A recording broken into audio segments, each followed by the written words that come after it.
हर हर महादेव। आज मैं आपको एक ऐसा वराह दंत का प्रयोग बताऊंगा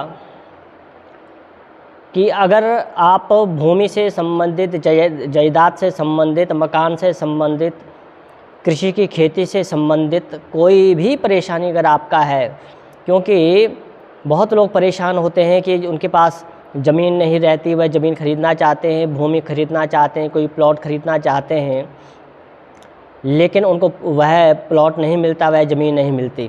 बहुत लोग मकान के लिए तरसते रहते हैं, मकान के लिए परेशान रहते हैं कि उनका एक मकान बन जाए, मकान मिल जाए, किसी भी तरह उनका ज़मीन का मसला हल हो, मकान का मसला हल हो, या खरीदना चाहते हैं या बेचना चाहते हैं, दोनों ही स्थिति में।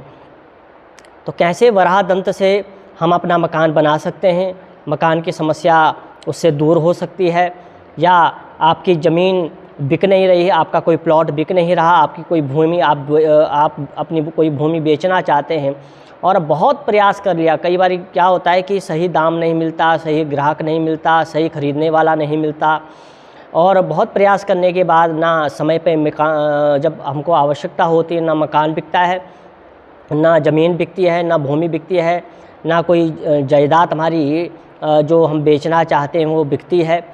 तो कैसे इस वराह दंत के प्रयोग से, मंत्र साधना से हम अपनी भूमि को अच्छे दामों पर बेच सकते हैं, अच्छे ग्राहक हमको मिल सकते हैं। अपने मकान को बेचना चाहते हैं, कैसे हम अपने मकान को जल्दी से जल्दी अच्छे दामों पे हमारा मकान सेल हो, या ख़रीदना चाहते हैं, दोनों ही स्थिति में, या बेचना चाहते हैं या मकान बनाना चाहते हैं, बहुत समय से मकान के लिए परेशान हैं, ज़मीन के लिए परेशान हैं, प्लॉट ख़रीदना चाहते हैं, ज़मीन ख़रीदना चाहते हैं, भूमि लेना चाहते हैं, पसंद आने के बावजूद भी कोई ना कोई अड़चन और परेशानी बीच में ऐसे विघ्न बाधा आ जाती है कि अच्छी अच्छी ज़मीनें हमारे हाथ से निकल जाती हैं, समय पर मकान नहीं बन पाता। बहुत प्रयास करने के बावजूद, कई बार धन लगा के भी मकान नहीं बनता, तो कोई मकान पसंद नहीं आता, या कोई ना कोई मतलब ऐसी भूमि संबंधित, जायदाद संबंधित, कोई मकान संबंधित परेशानी, उसके लिए यह बहुत एक रामबाण इसका प्रयोग है वराह दंत का।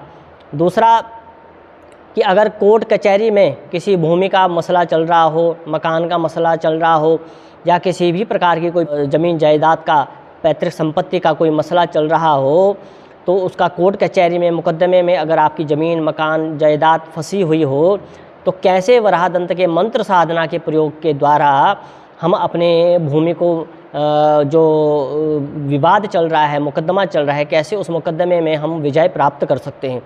तो इस वीडियो को आप पूरा देखें, बहुत ध्यान से देखें। बहुत ही दिव्य शास्त्रोक्त वराह दंत का जो भूमि क्रय और विक्रय का जो एक साधन है, क्रय विक्रय के लिए वराह दंत के साथ हम कैसे मंत्र साधना का प्रयोग करके इस वराह दंत से हम उन सारे परेशानियों को दूर कर सकते हैं, जिससे हमारी भूमि बिक जाए, मकान बिक जाए, या ज़मीन जायदाद बिक जाए, या हमको प्राप्त हो जाए, या मुकदमे हमको कैसे, मुकदमे में कैसे हमको उसमें विजय प्राप्त हो।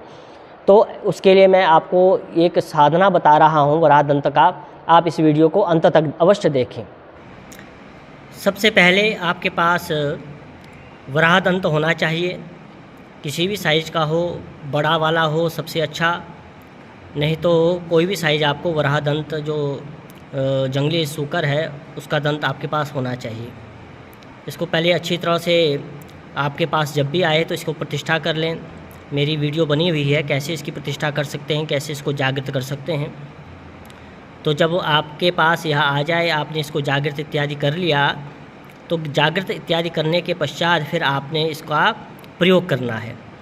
तो इसको आपने क्या करना है कि एक किसी तांबे की प्लेट के ऊपर आपने एक वराह दंत को रख देना है, और वराह दंत को रखने के पश्चात यहाँ पे मैंने बहुत सारे वराह दंत रखे हैं, लेकिन आपको एक ही रखना है, तो एक ही का यह प्रयोग आपसे, एक ही प्रयोग से आपका कार्य हो जाएगा।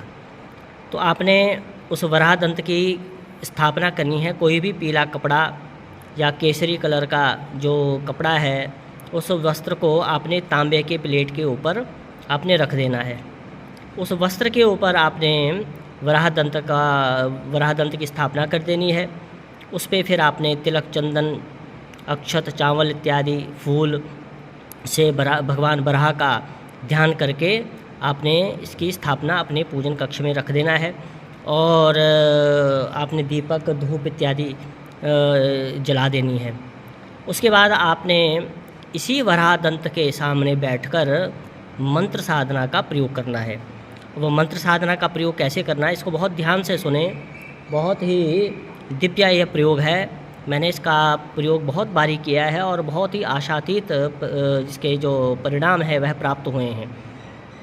आप इसको करना, इस प्रयोग को, आपको निराशा नहीं होगी। आप कल्पना नहीं कर सकते कि कैसे वराह दंत की इस साधना से, मंत्र साधना से आपका कार्य सफल हो सकता है। आपकी जो भी भूमिगत समस्या है, मकान संबंधित है, वह दूर हो जाएंगी। तो प्रयोग ये है कि आपने यह प्रयोग करना है द्विपुष्कर योग या त्रिपुष्कर योग। देखो कुछ जैसे हमारे यहाँ योग होते हैं, अमृत सिद्धि योग, सर्वार्थ सिद्धि योग, गुरुपुष्य योग, रविपुष्य योग। तो ऐसे ही एक योग होता है द्विपुष्कर योग और त्रिपुष्कर योग। या तो आपने द्विपुष्कर योग में करना है या त्रिपुष्कर योग। यह योग बनता रहता है हर महीने में, किसी न किसी दिन यह योग आ जाता है। तो किसी भी आसपास किसी ब्राह्मण से आप पूछ लें, आपके आसपास देवालय में कोई भी ब्राह्मण देवता होंगे, उनसे आप पूछ सकते हैं कि यह योग कब बन रहा है। तो इसी द्विपुष्कर योग या त्रिपुष्कर योग से आपने यह साधना प्रारंभ कर देनी है।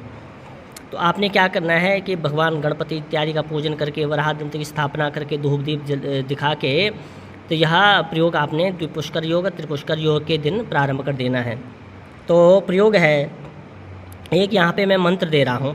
देखो ये एक थोड़ा बहुत ही दिव्य प्रयोग है, इसको ध्यान से समझें। तो प्रयोग इस दिन से आपने शुरू करना है। तो प्रयोग है कि एक मंत्र मैं यहाँ पे आपको दे रहा हूँ। इस मंत्र का आपने 10 दिन तक जप करना है, 10 माला नित्य करना है।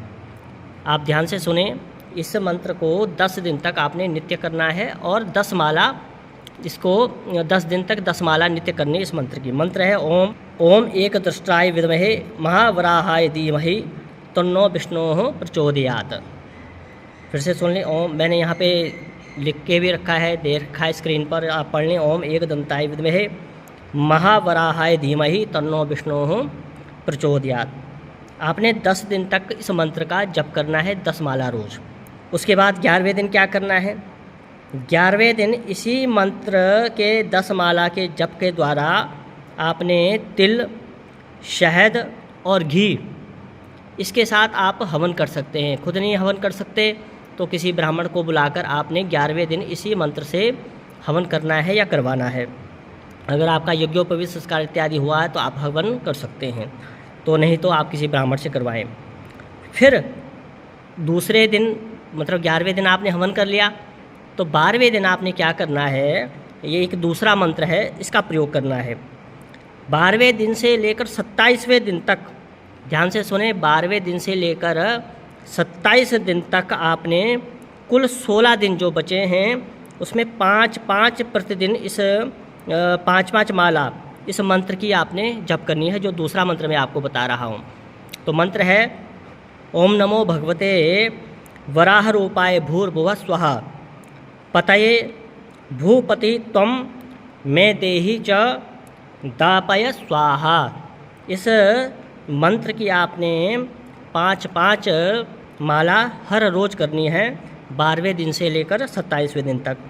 फिर आपने 28वें दिन क्या करना है, आपने 28वें दिन इसी मंत्र की 8 माला खड़ी हल्दी और घी के द्वारा हवन करना है या किसी ब्राह्मण से करवा देना है। यह बहुत दिव्य प्रयोग है। तो फिर 28वें दिन आपने हवन कर लिया। फिर 29वें दिन क्या करना है, यह 29वें दिन से लेकर 40 दिन तक 12 दिन कुल आपने 12 माला प्रतिदिन, एक और मंत्र में यहाँ पे दे रहा हूँ, इसको करना है। मंत्र इस प्रकार से है ओम श्री वराहाय धरुण्य धारणाय स्वाहा। इस मंत्र से आपने 12 माला रोज करनी है 29वें दिन से लेकर 40वें दिन तक। तो फिर जब 40 दिन तक आपने इसकी 12 माला नित्य जप कर लिया, फिर 41वें दिन आपने क्या करना है कि 15 माला से, इसी मंत्र की 15 माला से छोटी इलायची, शहद और घी से हवन करना है या ब्राह्मण से करवाना है। तो 41वें दिन आपने ये हवन कर लिया, ठीक है, 15 माला से करना है, इसको ध्यान से रखिए, 15 माला से। तो फिर 42वें दिन आपने क्या करना है, 3, 5, 11, कम से कम 3 या 5 या 11 ब्राह्मणों को आपने घर पे बुला देना है, और उसके बाद आपने उन ब्राह्मणों का पूजन करना है, वस्त्र दान इत्यादि से लेकर भोजन इत्यादि से उनको निवृत्त कर देना है, उनकी सेवा करनी है। तो आप देखें इतना दिव्य प्रयोग है ये 40-41 दिन का, कि अगर आप इस प्रयोग को करेंगे तो आप यह समझ लो कि 100% सत्य है। इस वराह दंत को देखते हुए यह सारी अगर प्रक्रिया आप करोगे, और इसके बाद आपने क्या करना है कि इस जो वराह दंत है इसको आपने अपने गले में भी धारण कर सकते हैं, और अपने जेब में भी रख के इसको लेके जा सकते हैं। जब भी आपने इस सारी साधना के बाद 41 दिन जब आप सारी साधना आपकी संपन्न हो जाएगी, हवन इत्यादि के बाद जो 42वें दिन आपने ब्राह्मण भोजन इत्यादि करा के ब्राह्मणों को वस्त्र इत्यादि दे के जब आप निवृत्त हो जाएंगे, तो उसी वराह दंत को आपने अपने गले में धारण कर सकते हैं।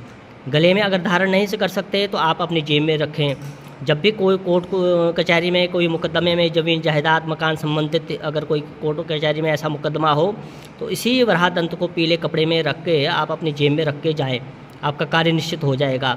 कोई ज़मीन संबंधित कोई कार्य, ज़मीन बेचनी हो, मकान बेचना हो या ख़रीदना हो या बेचना, दोनों परिस्थिति में इसको या तो आप गले में धारण करें, पीले धागे में आप इसको गले में धारण करें, या पीले कपड़े में अपने दाहिने तरफ की जेब में इसको रख के जाएँ।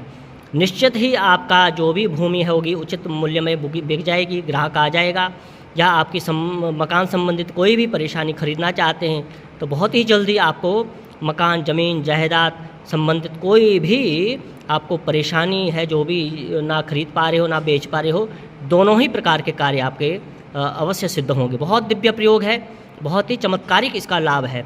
भगवती आप सबका कल्याण करे। हर हर महादेव।